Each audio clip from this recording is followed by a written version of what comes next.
Have you ever felt like you're just playing a role where you have all the right props, but like none of the actual skills? Oh, I think everyone has felt that at some point, Yeah. yeah. It's like imagine wearing this pristine pilot's uniform, sitting in the cockpit, you're holding the manual, but you have absolutely no idea how to fly the plane. That is a terrifying thought, honestly. It really is, but that tension between just possessing the outward symbols of qualification and actually having the internal reality is something that really haunts human nature. And, well, it is the exact tension we are plunging into today. And it's a dynamic that shows up everywhere, right? I mean, from corporate compliance forms to our own personal belief systems, we gravitate toward the external markers of success or righteousness because, well, they're visible. We can measure them, Exactly. You can check a box. right? You can check a box. But the internal reality, the actual state of the heart, is messy, it's hidden, and it's much, much harder to prove. Which brings us perfectly to the mission for our deep dive today. We are exploring a really fascinating academic paper that completely deconstructs the theological and rhetorical architecture of the Epistle to the Romans, specifically focusing on Romans chapter 2. Yeah, it's a heavy hitter of a text. It is. The author argues that the Apostle Paul uses a very specific symmetrical logic to connect inward, heart-level obedience with divine judgment. Right. And we're going to see how this logic defends the ongoing validity of moral law, how misunderstanding it led to, well, a devastating historical error known as replacement theology. Which is a huge topic on its own. Massive. Yeah. And we'll also look at what a giant ancient olive tree has to do with covenant stability and ultimately how this ancient text directly applies to your daily life today. I love that. It's not just ancient history. It matters right now. Exactly. Okay, let's unpack this. To understand the sheer force of this argument, we really have to put ourselves in a deeply divided first century room. Yeah, context is everything here. You have to picture the original audience in Rome. You have Jewish believers who, carry centuries of covenantal history. All right, they have the pedigree. Exactly. They have the Torah, the law of Moses, the dietary laws, the physical marker of circumcision. And then on the exact opposite side of the room, you have Gentile believers coming from a pagan background with absolutely none of that heritage. Just a completely blank slate historically. Yeah. So the social and spiritual hierarchy in that room was palpable. To address this, Paul sets up what the paper calls a symmetrical judgment grid. A symmetrical judgment grid. Right. It's a rhetorical framework designed to entirely level the playing field between these two groups. So he builds this grid by looking at two specific groups and two potential outcomes, right? On one side, you have the Gentiles, those who do not have the written law of Moses. Yes. And on the other side, you have the Jews, those who are under the law. And the brilliance of it is in how he applies the exact same two outcomes to both demographics. Symmetrical. Exactly. Symmetrical. Outcome one is sinning. If a Gentile sins without the law, they perish without the law. If a Jew sins under the law, they are judged by the written law. So sin just leads to judgment regardless of your pedigree. Precisely. Yeah. Now, outcome two is obedience. And this was the shock to the system. For both groups, acceptance or justification on the day of judgment is based on actual heart-level obedience. Wow. I mean, that would have completely shattered the assumptions of his Jewish audience, wouldn't it? Oh, absolutely. It would have been offensive to some. Because there was this really prevalent idea of exceptionalism at the time. Like, the cultural assumption was that simply possessing the Torah, having the scroll sitting in your synagogue and bearing the physical mark of circumcision acted as a kind of divine shield. Yeah, get out of jail free card. Right. It was an assumption of automatic immunity from God's wrath just by being part of the in-group. And that assumption of immunity was so deeply ingrained. They believed the mere possession of the law was the absolute key to their security. But Paul says no. Right, Paul dismantles that whole framework by insisting that just hearing the law is entirely insufficient. Only the doers of the law will be justified. Because he lists some pretty specific stuff, doesn't he? He does. He lists specific, tangible, ethical violations to prove his point stealing, committing adultery, robbing temples. He is moving completely past minor ceremonial disputes and launching a direct critique against actual behavioral disobedience. It's kind of like having a top-tier gym membership. Okay, I like where this is going. You carry the heavy metal card in your wallet, you wear the branded apparel, you might even hang out in the lobby and drink an expensive protein smoothie. But you're not sweating. Right. Possessing the membership doesn't make you fit. You actually have to lift the weights. Your possession of the law is just a membership card, Heart obedience is the actual workout. That is a perfect analogy, and this raises an important question. If true justification requires the actual doing of the law, how can anyone, especially these Gentiles who don't even possess the written manual, achieve this required obedience? Yeah, because just a chapter later, Paul famously declares that everyone, Jew and Gentile, is under sin, like everyone falls short. So how on earth did these Gentiles manage to pull off this obedience? Well, that brings us to the actual mechanism of obedience and a massive grammatical puzzle in the text regarding a single Greek word. Right, the word physei. Yes. The physei debate in Romans 2, specifically verses 14 and 15, is one of those academic puzzles with just massive theological stakes. So physei translates to by nature or by instinct, right? Exactly. And the controversy revolves entirely around where you place that word in the Greek sentence structure. It's crazy that placing a single word in a different part of the sentence changes the entire theological landscape. But let's break down the two options the paper talks about. Sure. So option 1 places physei next to the verb. In English, it reads, when Gentiles who do not have the law by nature do what the law requires. Okay, so by nature they just do it. Right. Reading it this way implies that unbelieving Gentiles have an innate, natural, moral compass.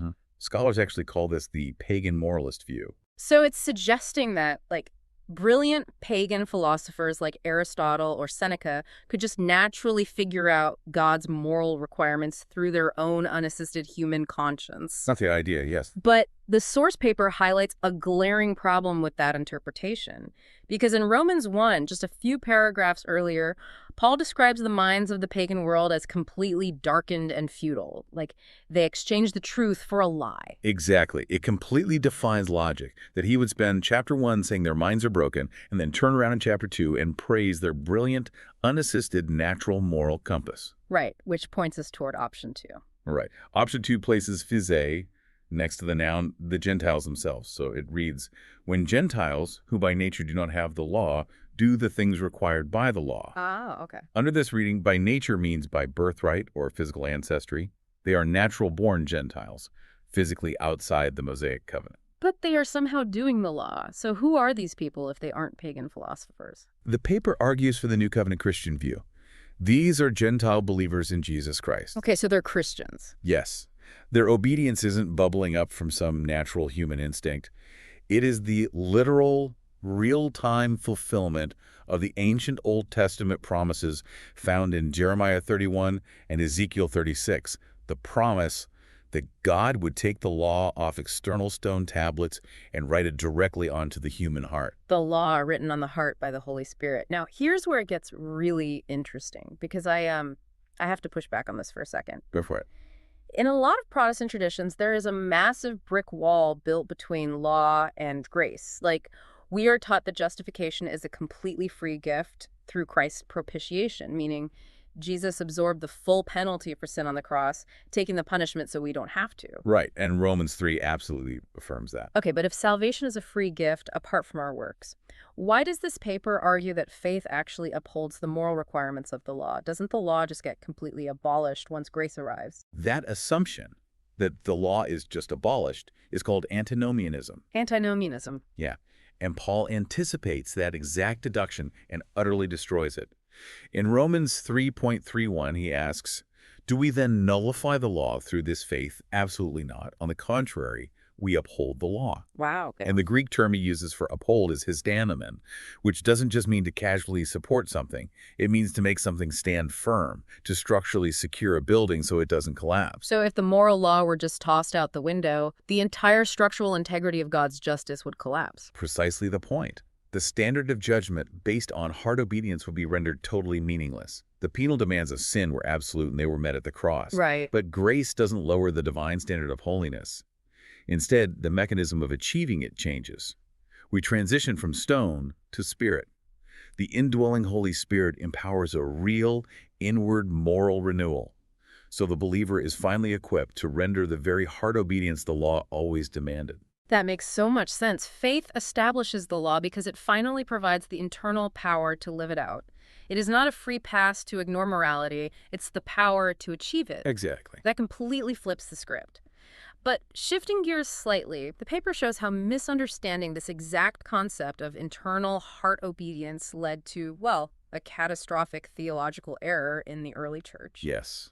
It paved the way for replacement theology, which is commonly known as supersessionism.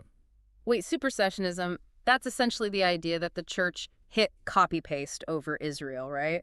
Like the belief that the predominantly Gentile Christian church permanently replaced national ethnic Israel as God's chosen people, and that Israel basically forfeited all its future covenants and land promises? That is the core of it, yes. And the historical genesis of this idea is really tragic. We have to look at the geopolitical context of the early centuries to understand it. What was going on then? Well, after the destruction of the Jewish temple in 70 A.D. and later the Bar Kokhba revolt, the Roman Empire was fiercely cracking down on Jewish rebellions. Early Christian apologists, who were increasingly Gentile, felt this intense cultural and political pressure to distance themselves from their Jewish roots just to survive in the Roman world. So in the 2nd century, Justin Martyr formally introduced the concept, explicitly calling the church the true spiritual Israel. Wow. And the theological shift just snowballed from there, didn't it? The paper notes how Tertullian disrupted the continuity of the Bible by creating two completely distinct paths to salvation. Yeah, he completely split it. And then Augustine comes along and views the preservation of the Jewish people not as a promise of future restoration, but merely as a blind historical testimony. He essentially viewed them as museum pieces meant to prove the validity of Christian prophecy. It's a very dark shift. And by the 16th century, Martin Luther formalized what scholars call punitive supersessionism. Punitive, so like as a punishment. Exactly. He asserted that Israel was permanently rejected and displaced by God as a punishment for their persistent disobedience, a theology that tragically fueled systemic anti-Semitism for centuries. That is heavy. But how did these brilliant theologians justify this biblically? Because the paper points out that they weaponize Romans 2, specifically verses 28 and 29, Yes. where Paul writes, "He is a Jew who is one inwardly, and circumcision is that of the heart by the Spirit." Right. Supersessionists use that specific text to claim Paul is ontologically redefining the term Jew. Ontologically redefine it. So they mean he's changing the very essence of the word. In other words, yes, they argue he is completely changing the dictionary definition of the word. They claim that any baptized Christian, regardless of their physical descent, magically becomes a true Jew and inherits all the promises made to Abraham. But the paper exposes that as a massive hermeneutical misuse of the text. Like they are twisting Paul's original intent. Without a doubt. Paul isn't redefining ethnic identity to mean any Christian. He is actually just echoing Moses in Deuteronomy and Jeremiah in chapter 4. This is a standard internal prophetic critique of hypocrisy. It's exactly. True Jewishness, Paul is arguing, requires both physical lineage and inward faith. And what's fascinating here is how early church leaders took a standard Jewish critique, a Hebrew prophet calling his own people to genuine faith, and weaponized it to strip ethnic Israel of its covenant promises entirely. It's just wild. It's like a basketball coach yelling at his team during halftime, criticizing their lack of effort. He's yelling, "You call yourselves players. You're not real players unless you show some heart out there." Right. The coach is not redefining the sport of basketball. He's not telling the random fans in the stands to come down, put on the jerseys, and take over the team. He's telling his actual players to play like they belong on the court. That analogy tracks perfectly. True Jewishness, in Paul's argument, isn't less than ethnic identity, it's more. It is physical lineage joined with spiritual transformation. To say physical descent is completely irrelevant, well, it imports an alien theology into the text that Paul never intended. Okay, so if the church hasn't replaced Israel, but Gentiles are clearly included in the new covenant, what exactly is the relationship between the two? That is the big question. Right, and Paul answers this by moving into Romans chapters 9 through 11, where he introduces this brilliant botanical metaphor. Yes, but before we get to the horticulture, we really have to clear a stumbling block in Romans 9.6, where Paul states, "Not all Israel descended from Israel." Oh, right. Supersessionists love to quote this. They do. They claim it proves the spiritual redefinition we just talked about, allowing the church to essentially steal the title of Israel. But context matters. The paper points out that most critical interpreters recognize Paul is making an internal distinction within ethnic Israel itself. Like, he's drawing a line between mere physical descendants and the believing remnant within the nation. He is not throwing the doors open to define Israel as a bunch of Gentiles. Exactly. Which brings us to Romans 11 and the cultivated olive tree. This metaphor is the ultimate refutation of replacement theology. Okay, set the scene for us. Picture a first-century orchard. You have this massive, ancient olive tree. The root represents the unconditional patriarchal promises made by God to Abraham, Isaac, and Jacob. The trunk represents Israel's rich covenantal history. Okay, I see it. But then the gardener steps in. From that trunk, some of the natural branches are broken off. Right. These represent unbelieving ethnic Israelites who have been temporarily severed because they rejected the Messiah. And in their place, the gardener takes grafted-in wild branches, which are the Gentile believers, and attaches them to the tree. And you have to understand, in first-century agriculture, grafting a wild branch onto a cultivated tree was shocking. It goes completely against the natural process. But Paul uses this shock value to make a specific point. What's the point? The crucial detail is that the wild branches do not replace the tree. They don't become the trunk. They certainly don't support the root. Paul explicitly says they are grafted among the natural branches to share in the rich root system. Right. If the church had replaced Israel, God would have uprooted the entire tree, burned it, and planted a brand new one. Yeah, exactly. But he didn't. He grafted the wild branches into an already existing cultivated tree, and he even warns the Gentile branches against spiritual pride, reminding them that, hey, if God can graft wild branches in, he can easily graft the natural Jewish branches back into their own tree. And this horticultural lesson drives toward the ultimate endgame, the eschatological climax, found in Romans 11:25 and 26. Paul reveals a mystery.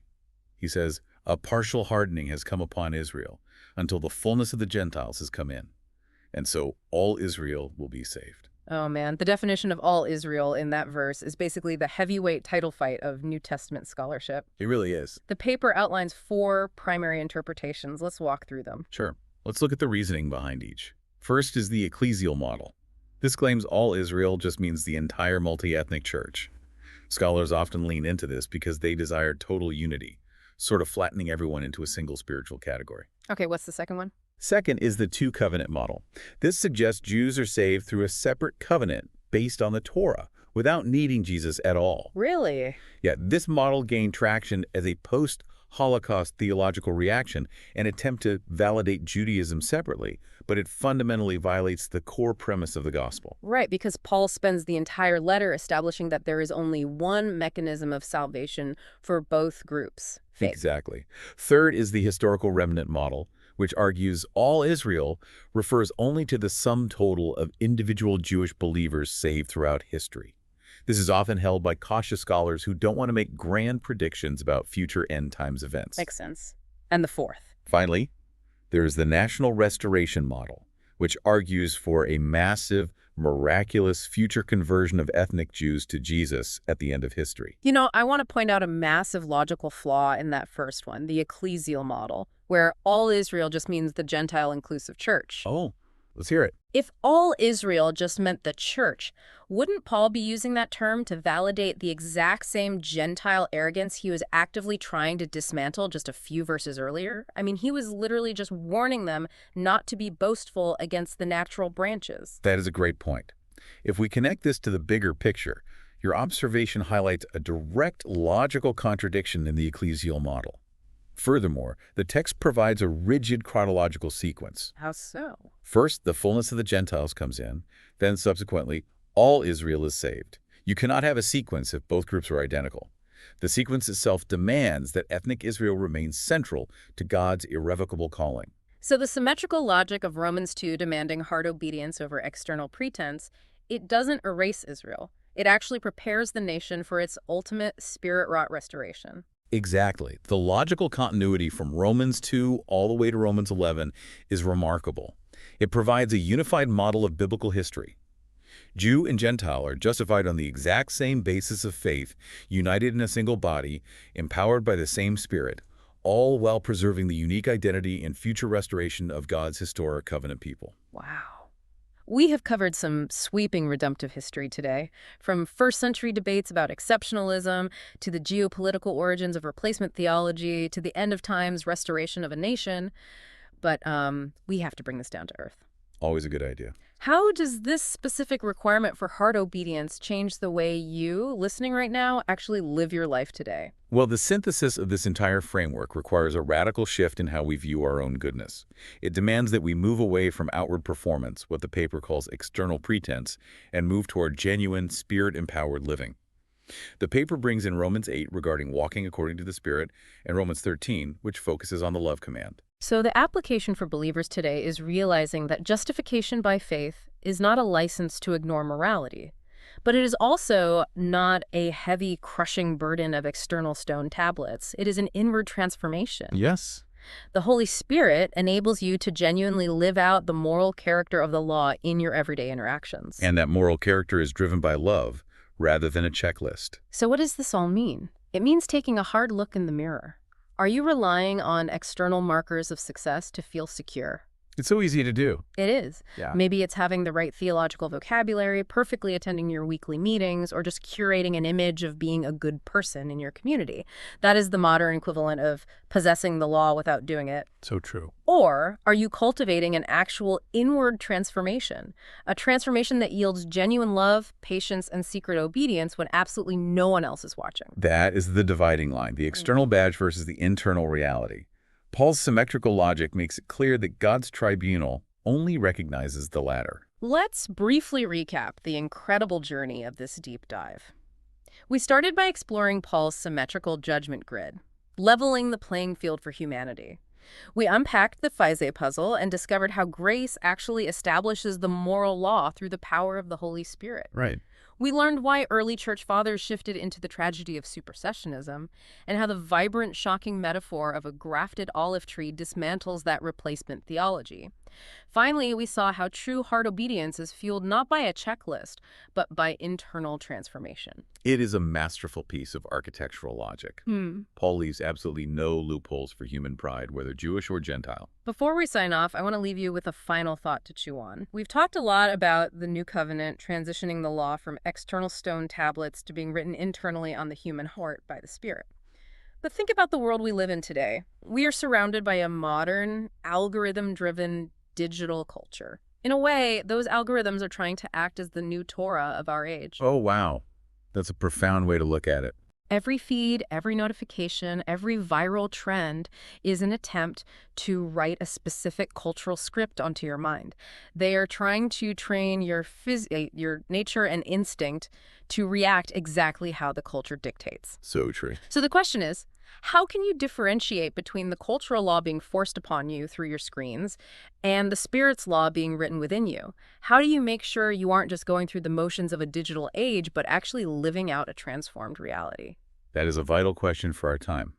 Identifying which author holds the pen to your heart changes everything. Thank you so much for joining us on this deep dive. Keep asking the hard questions, keep looking below the surface, and we'll catch you on the next one.